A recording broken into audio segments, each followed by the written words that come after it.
Hello, magandang araw po sa inyong lahat, sa mga viewers. At dalangin ko po kay God ay laging nasa mabuting kalagayan lang po tayong lahat. At ngayon po ay ako lang mag-isa dito sa bahay dahil ngayon po ay Lunes at may mga pasok lahat ng estudyante. So ako lang po mag-isa dito. Sa ambit po ay may pupunta sa laot para ng isda. So, gagawa po ako ng merienda para sa mga bata dahil yun po ang lagi ko iniisip. Tuwing may pasok po sila ay iniisip ko lagi yung kakainin nila na magugustuhan at nasisiyahan sila sa kanilang kakainin. So, gagawa po ako ng kanilang pagkain. Ayan po, nagiling po ako nagiling po ako ng bigas. Yan, ordinaryong bigas para gawin kong puto. Pero ito po ay lalagyan ko ng kalaman. Karning baboy, pinakapampalaman niya sa loob ng puto.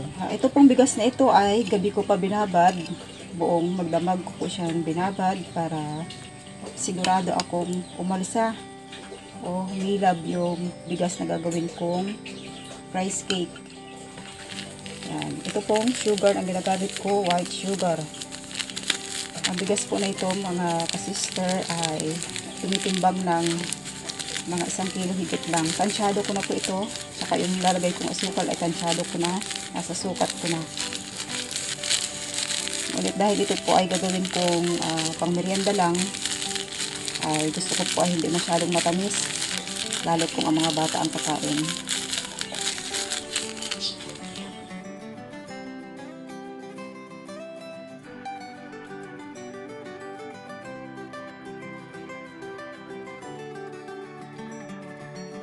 Ito po ay malapot. Hindi ko dinamihan ng tubig. Dahil lalagyan ko siya ng palaman, kailangan ay malapot yung pagkakagiling ko ng gas.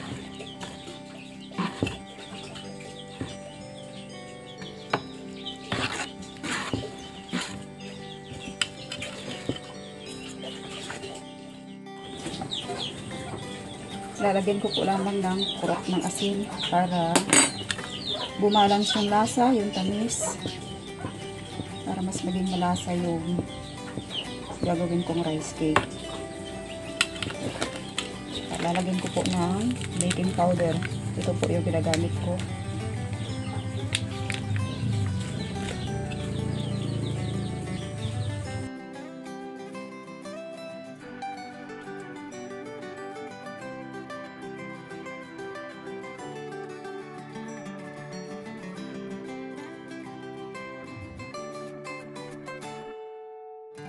Kapag po ako gumagawa ng puto o rice cake, lalo na kung panlako ko ay pinipili ko yung magandang klaseng bigas kasi mayroong bigas na malagkit na kapag gagawing puto ay hindi siya maganda,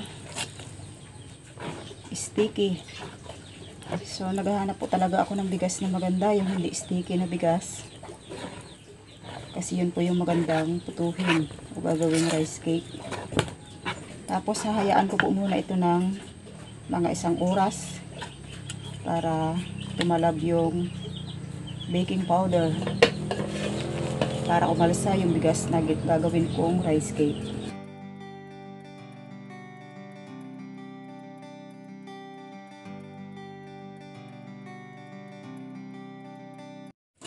Magpapakulo po muna ako ng tubig bago ako magsasalang. Ito po yung karning baboy na ihalo ko. Inadubo ko muna. Yan, malalaki. Ito po ay hiwalay-hiwalayin ko lang yung laman.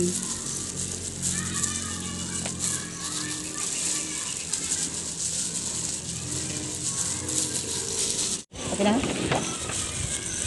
Ito pong karning baboy na ito ay hindi po ako bumili. Hindi ako nagbili.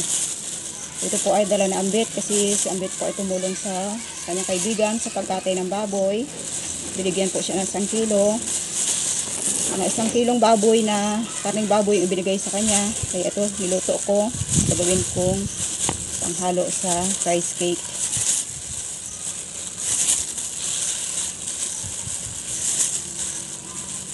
Bihira lang po kami bumili ng karning baboy dito dahil sa napakamahal ang kilo.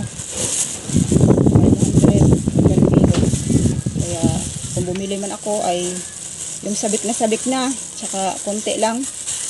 Yung pangtanggal sabik lang dahil sa mahal nga yung kilo ng baboy. Ito po ako magluluto ng rice cake sa aluminum na cup. Lalagyan ko lang po ng konting oil para hindi malikit. Hindi malikit yung rice cake.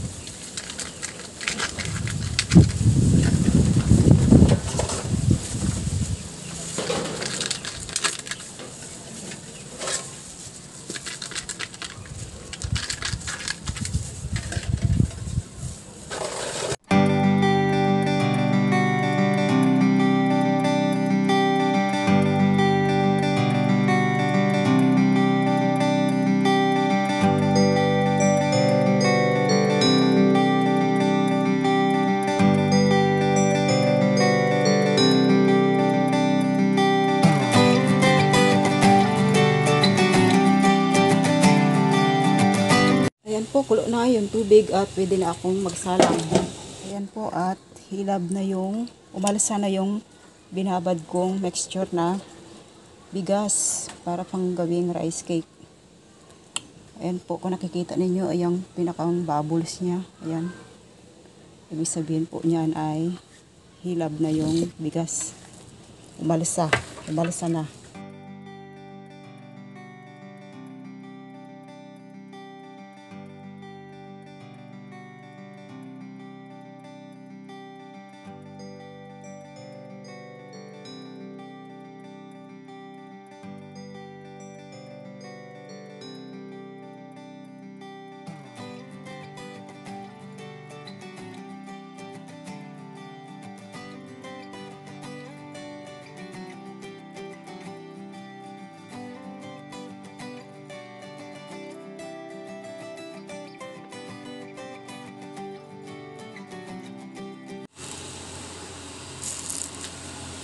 Nag-prepare na po ako ng palamigan ko ng rice cake.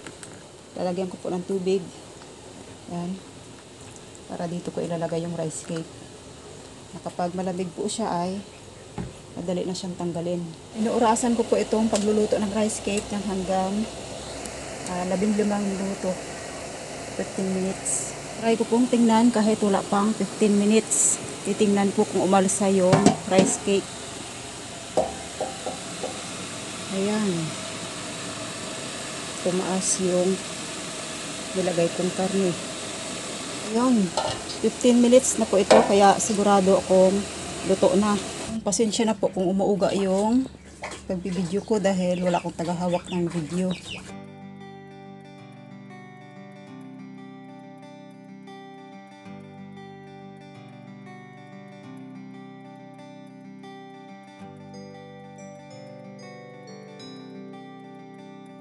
Ayan, tapos na po akong gumawa ng pagkain ng mga bata dahil minsan po ay nagluluto rin ako ng mga gusto nila kahit medyo may gastos ay okay lang.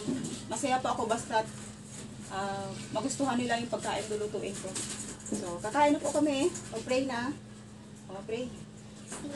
Si Mark. Lord, maraming salamat po sa pagkain, sa biyaya, magbiyayaan niyo po si Nanay. Amen. Thank you, Lord. Amen. Kuha na. Shout out po sa mga followers at subscriber ni Nanay. Ako, shout out kay Nanay. Kay Nanay Mercy. Kasi tuwing magluluto ako ng puto ay naalala ko po siya kasi dahil po ito ay kanyang favorite. Paborito ni Nanay. Shout out po sa mga nagsuporta kay Ina.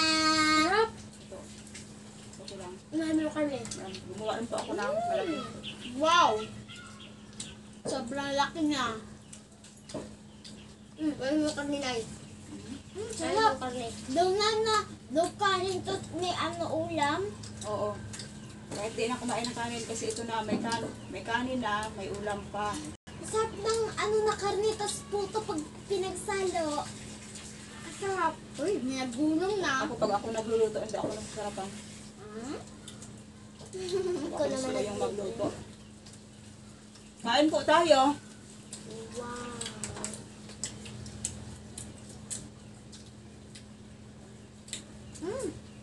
Sarap kaya. Sarap kami. Tayo naubos na lang kami.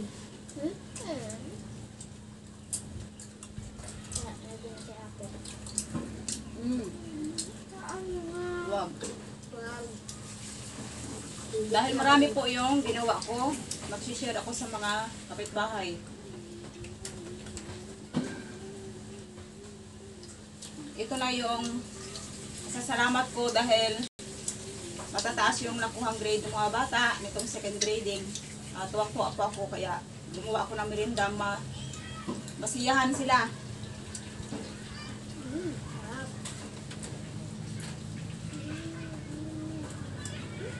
Dapat nag-uniform ka.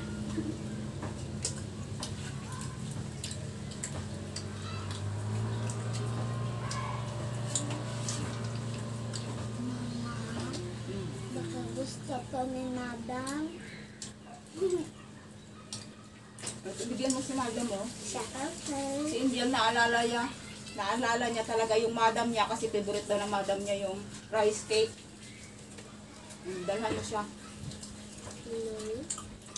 Ako kung may karne. Yun, napili ako. Ako, yung mga nakita ko. Fresh culture. Alam ko yan. Ako masabi ko ilan ang everyday ko na. One. Pero ni Madam Polo yung parang ngayon kasi kung karne ko lang. Masarap no? Wow! May nakita na program. Style. Nagustuhan nga yun. Nga, diba na? Pwede ka kaya magawa ng siopaw na? Pwede ko siopaw. Sa sunod gagawa ko ng siopaw pero bibili pa ako ng harina, mga second class na harina. Para masarap yung siopaw. Yun ay sa closing nyo na gagawin ko. Closing nyo na at may mga award kayo. Wow! Ay, okay eh. Libre mo na ito. Buto. Sarap. Ay, nabili na ako kamalang. Ito. Tulak ko ang biga. Pababayin kayo. Nga.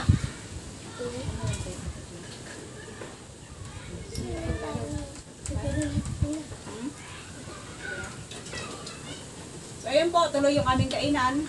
At mabibigay ko ako sa mga kapitbahay ko, kina Sister, kina Bibi Love, Miss Yakay. So ayan po, thank you sa inyong panonood. Bye-bye!